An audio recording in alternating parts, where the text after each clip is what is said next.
4, 3, 2, 1. CTS Pop Culture Podcast, Week 2 on video. Episode 18. We're 2 episodes away from episode 20. That's pretty good. It's not bad. Yeah. So, this week, we have Bad Batch, episode 3. No, episode 4. Episode 4. I liked it. I liked it more than the last one. Really? And I liked the last one. I thought it was cool. It was cool. It was cool. I thought, we never even heard her name in the show. What's her name? Fennec Shan. Fennec. Yeah, we didn't even hear anyone speak her name in the show. It's funny because it's like everyone knew it was her. Yeah. But you wouldn't if you just watched the show. Right, but they know everyone's watched The Mandalorian. Yeah. I thought it was a really cool episode. I thought it was pretty funny seeing Echo be sold and like him be mad about being sold. He's like 2,000 credits, really? Yeah, so it was pretty good. I liked it. Like Clone Wars was always good at that, where it like walked the line between like more serious topics and also like could be like genuinely funny. Yeah, I feel like Clone Wars is a lot more.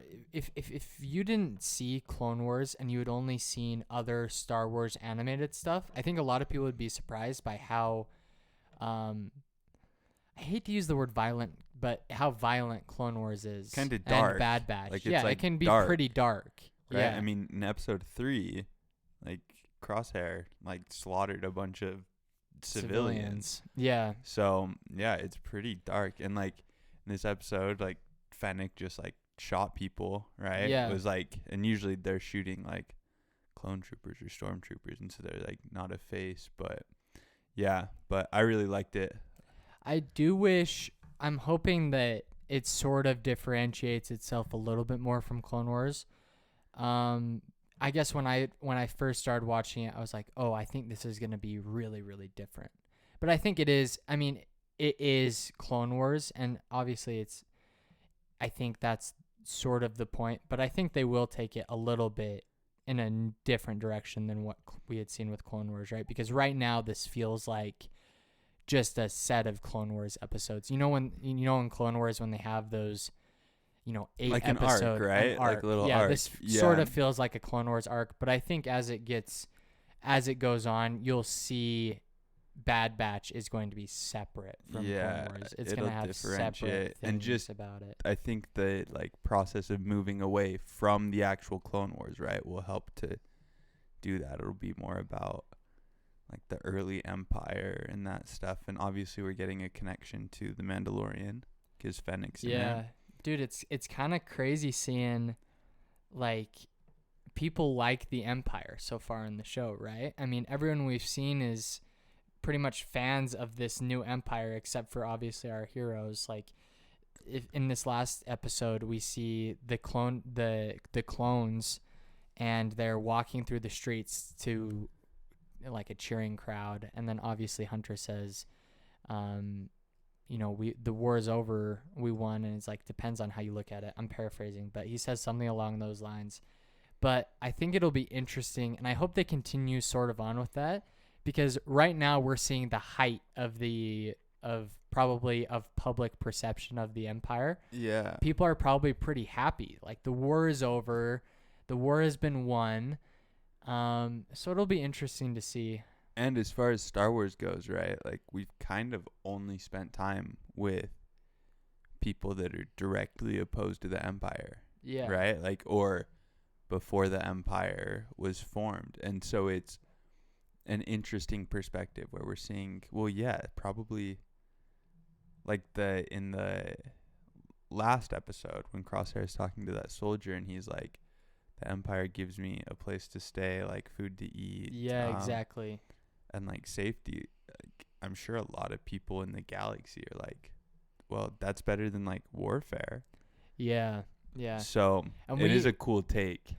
We even got some of that in Sheesh. No, it was The Mandalorian, right? We got some of it in The Mandalorian. And like at the end of the Empire, right? Because The Mandalorian is like just after the original trilogy. What's his name? It's played by Miggs Mayfield. Yeah, he's saying, whether it's the Republic or the Empire, it's all the same Like, to who these cares? people. Yeah, Because right. they used to There's fight still- the clones, he was saying. These Mhm. locals used to fight the clones. And I was like, dang, that's probably really true, right? Because we've only ever seen war in Star Wars. And I think we haven't gotten enough of that, like, those transition periods. Yeah, and I think that's why, you know, all these new series of shows are going to be so cool, dude, because we're not going to see just like war, right? In the original trilogy, we it's a little bit different, but we see war between the rebels and the Empire. In the prequels, we see war between the Republic and the Separatists, and then in the sequels, we see war between the rebels and the Empire In again. the First Order. Yeah, or the Yeah. First Order, yeah. Yeah. So it'll be cool to kind of see how they take it, as far as, you know, there's going to be there's going to be all of these heroes and all these characters that aren't involved in this war. They're not involved necessarily with the rebels. They don't care what the rebels are doing, and they're doing their own sort of stuff. I think the exception of that will probably be like Ahsoka. I think Ahsoka is, because obviously she had just gotten done being involved with the rebels in Star Wars Rebels, and now she's going to be finding Ezra, which is going to be so cool. I'm so excited. But yeah, of all the shows that are coming out for Star Wars, which one are you most excited for? Depends on the timeline. Like, ones that are coming out soon. Are there Any I think that have been announced. I think the Acolyte's gonna be super cool. That's going to be like prequel Sith is gonna be sweet. and dude, and the Sith, like they're going to be OP too, dude. Like, yeah, and because we've only seen like one Sith, basically, like Palpatine the entire time, and then like Vader, Maul, but those are Vader, the only Maul, ones. I think. Kylo Ren was Yeah. kind of Sith, but it's gonna be so sweet to see. It's just I'm more than any individual show, I'm stoked for like the more world building. Like, I love that The Mandalorian, people didn't like the filler episodes of The Mandalorian. I thought they were sweet because it's just building a bigger world. Like, now I know what it's like on that planet. I know. So then next time if they mention that planet, I'm like, oh, like, we've seen that. We've been there. I think that stuff's so cool. So I'm so excited for just the massive amount of Star Wars content we're about to get.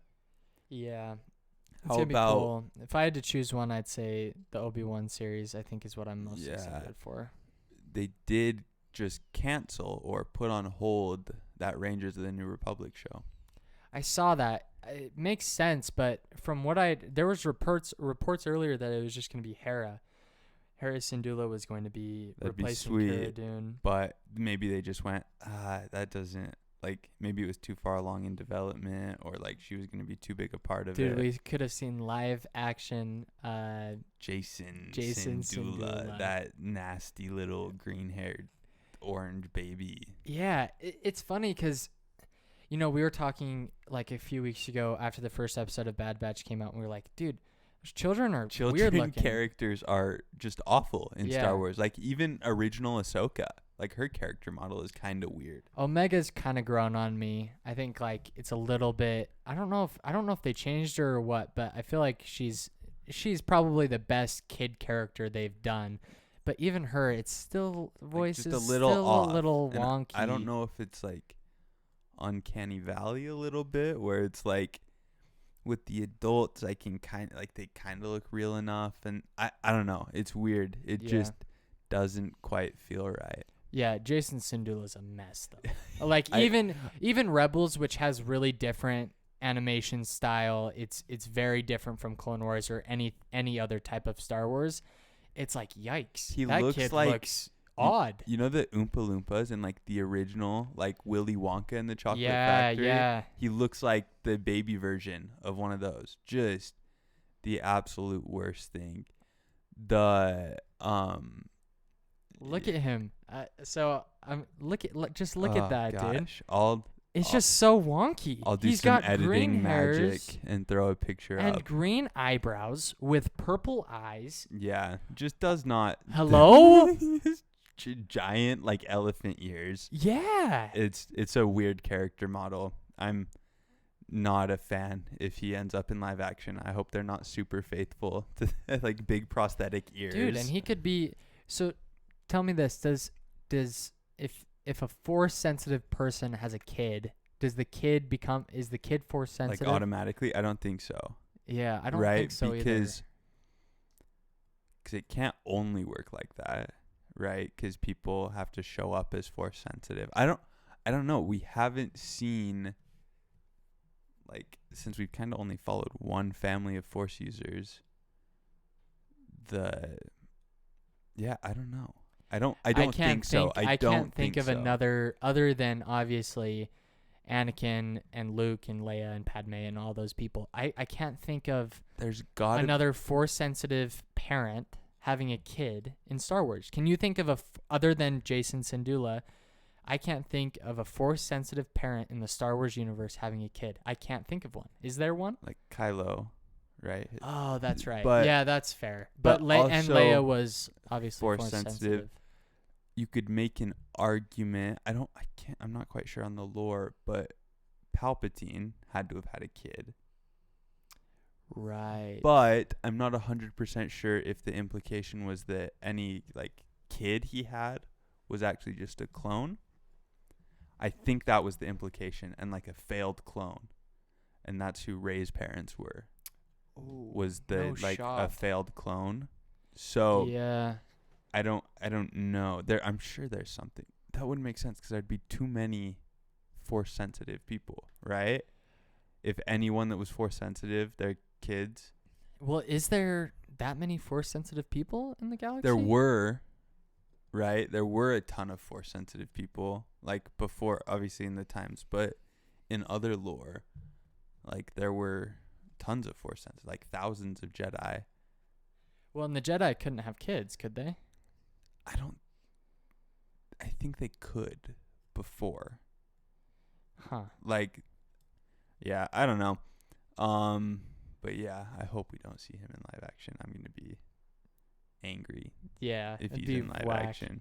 You know, it's I saw this thing and it made me so sad. You know, on Mustafar when Obi-Wan is like hacked Anakin in the prequels and Revenge of the Sith. Yeah. And he's like, "You were my brother, Anakin. I loved you." And it made me really sad because they cut to like all these. It was so well edited. They cut to like all these moments where Obi-Wan like refuses to show any attachment, and then in Revenge of the Sith, we see that he like was attached to Anakin and loved him. Dude, it's gonna be insane seeing like Obi-Wan, this just disheveled, completely beaten He's man just broken on Tatooine, and he's gonna be fighting Vader, dude. Maybe.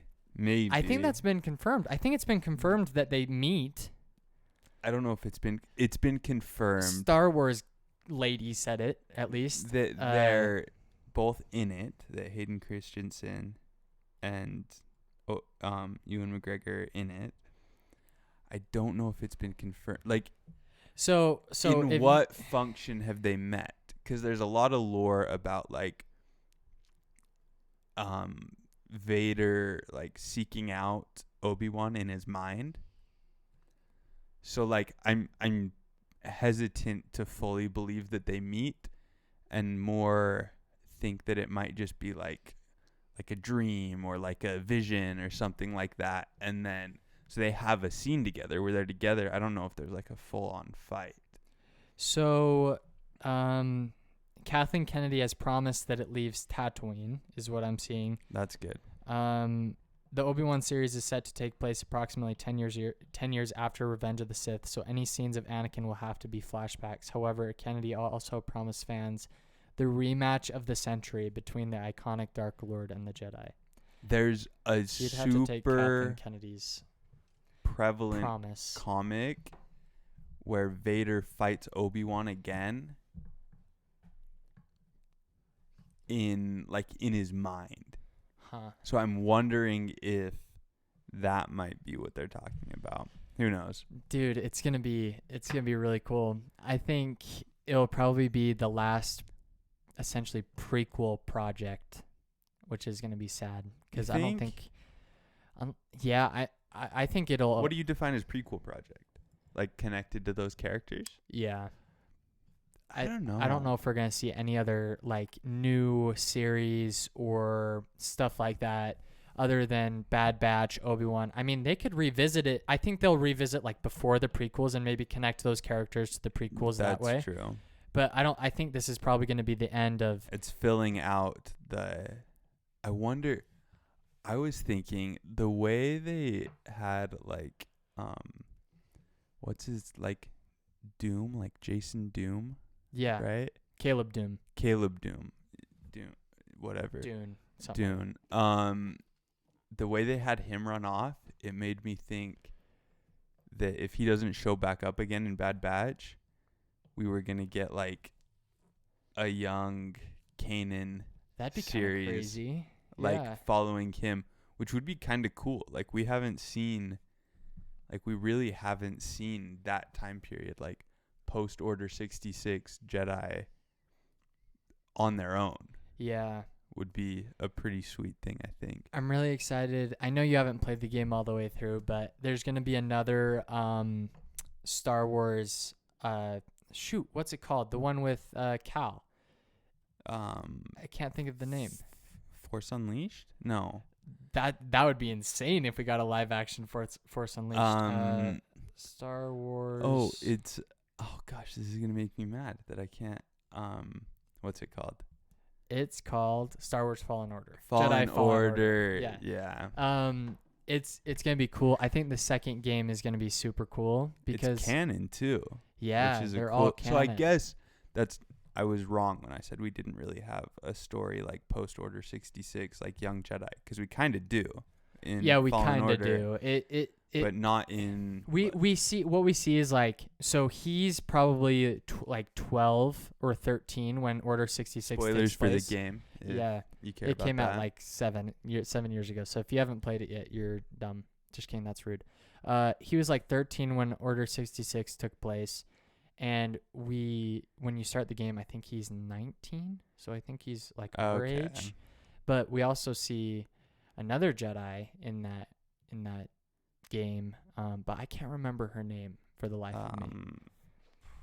Gosh, we've talked about it, haven't we? I feel like we've had it's like been this. so long because it was when we were like heavy. Ser Junda. Yeah, it's when we were heavy theorizing on like who the Jedi and the Mandalorian could be. Yeah, we also saw. This is also another spoiler. You haven't played the game yet, but we also see a former Jedi Master who survived Order 66, named Taron Malicos. He dies though, right?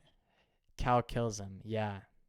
Yeah. In like a super cool battle too. He's like crazy, and it's weird because he's bled his lightsabers, so he has 2 red lightsabers, and he's like almost a Sith looking character. But and then we see obviously the Night Sisters. Like, it'd be really cool to see a series. Can you imagine? We haven't seen a really good shot or really good live action scene of Vader in his temple, but we could see that in the Obi-Wan series. Yeah. Vader in his temple with the Night Sisters or with in live action too. It's gonna be so cool. Yeah. While you just brought up lightsabers, do you want to talk about some other lightsaber news we got pretty recently? Let's do it. Let's talk about Disney's lightsabers. You talk about them because you are more.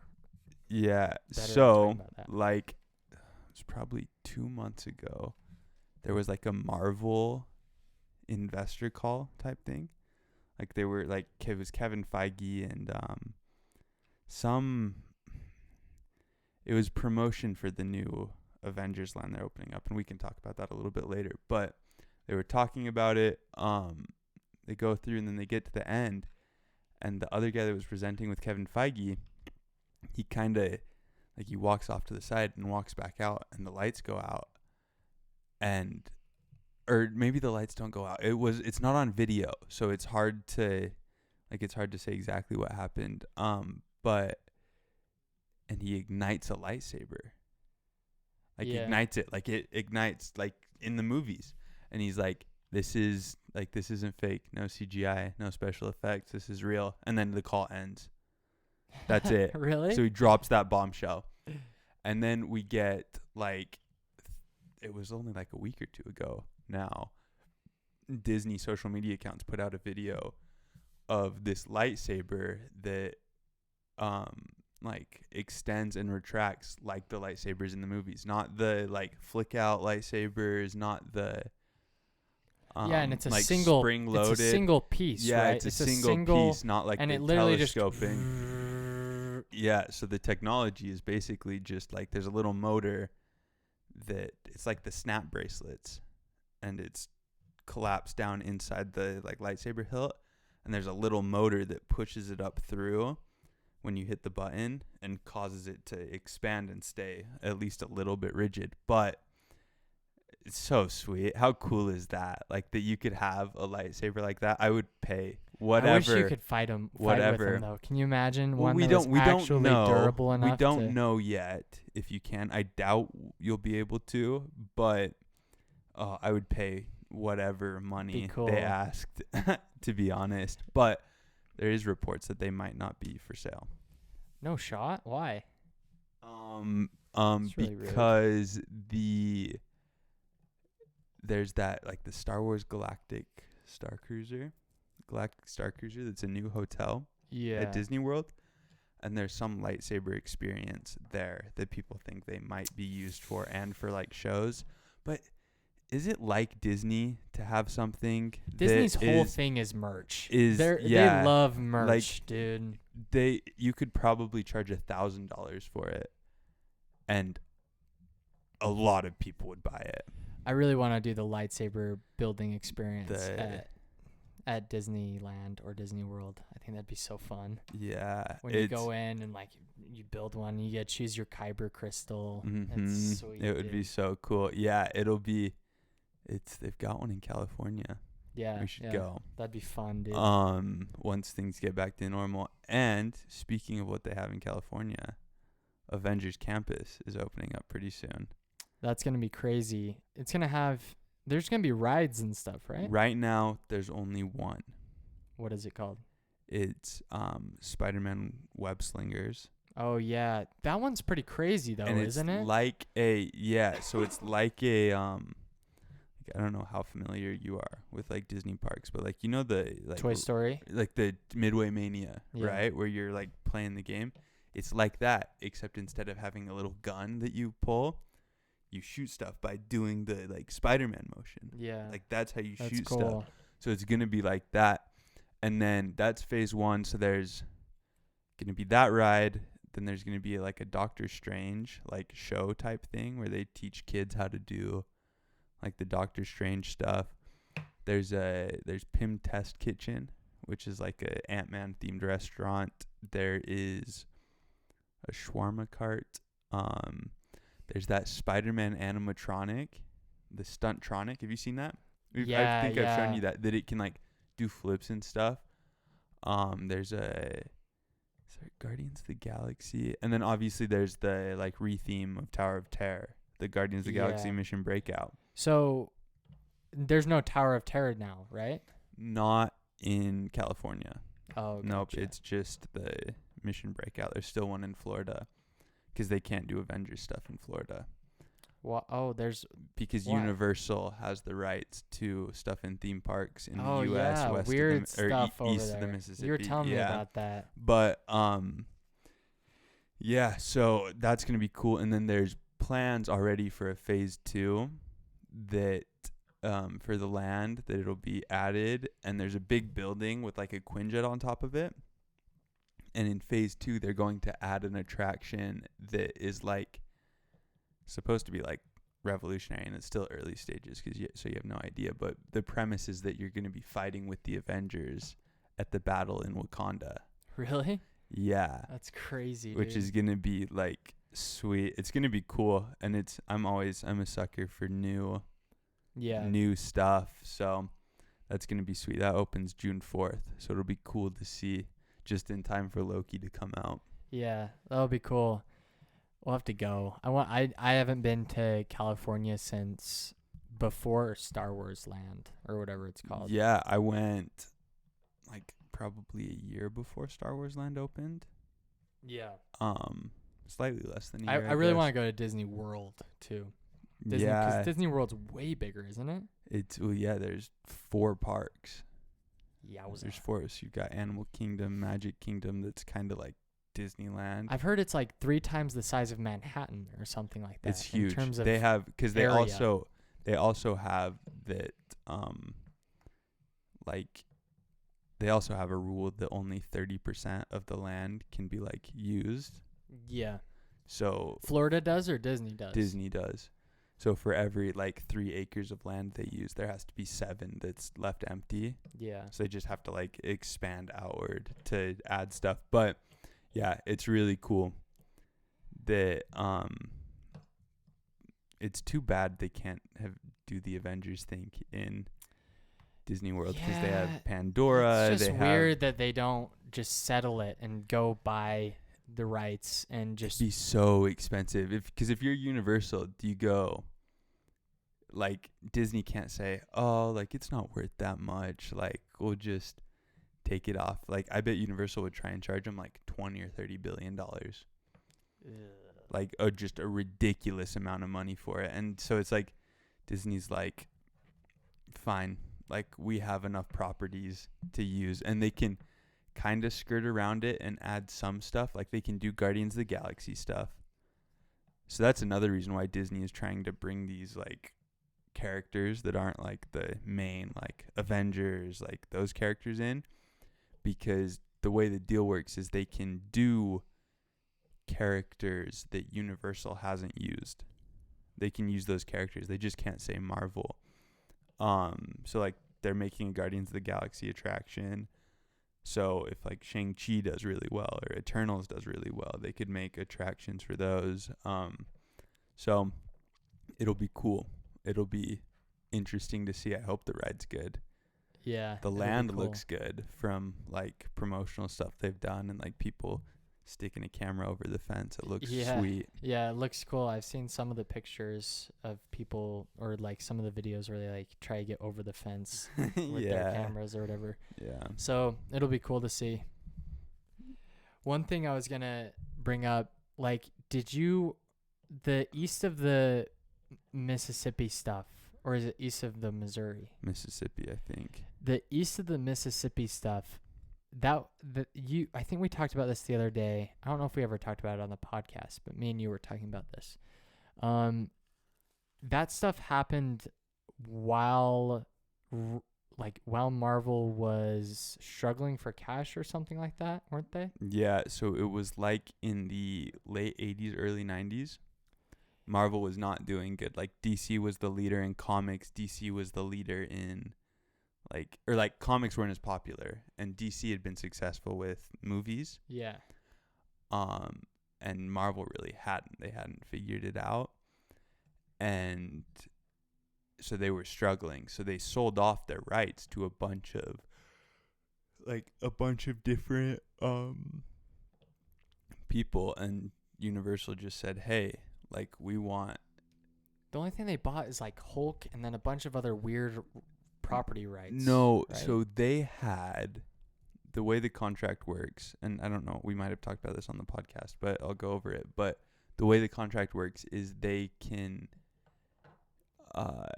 had exclusive rights to using Marvel characters in theme parks east of the Mississippi. But there was a stipulation that after a certain amount of time, it was like exclusive for 10 years. After a certain amount of time, the rights would lapse unless they had an attraction using one of those characters or characters like in that family. So like X-Men, if you have a Wolverine ride, or like a Doctor Doom ride, they have a Doctor Doom ride. Spider-Man gets you like Sinister Six, gets you like Venom, those characters. Hulk gets them Avengers, anybody linked there. They have a like Storm ride that gets them the X-Men. Storm gets them the X-Men, and the Doctor Doom ride gets them Fantastic Four. So if they also can't like make a new ride or like drastically change their existing rides. So eventually they'll probably sell the rights back to Disney when it's just like, we've had these same rides here for 40 years. It doesn't make sense, but that's a ways off, I think. Huh. That stuff is so weird to me. I don't, never understand that. It's weird. It's hard to think about Marvel, like that Marvel ever could have been struggling when they're like just a global powerhouse now. That not even that long ago, like 20 years before Disney bought them, they were so strapped for cash that they sold rights to, like they sold the rights exclusively to these other companies. Like they sold Spider-Man and to Sony, and yeah. I do find it really weird that of the new and upcoming projects that Disney has planned for Marvel, that there was nothing to do with the X-Men there. I find that really bizarre. I think that it might be a little bit because the Fox deal was pretty new, where they got the rights to Yeah. use the X-Men.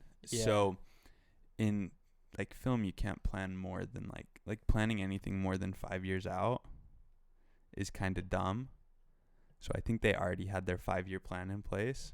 Yeah. So I think the next round of stuff they announce, we'll start to see that added in, because Kevin Feige, I'm sure, has developed this 5-year plan that is like pretty set in place, and to change it would be difficult. I wonder if we'd ever see Wolverine again. I'm positive we will. Really? So you think Yeah. they'll disregard all that stuff Fox did?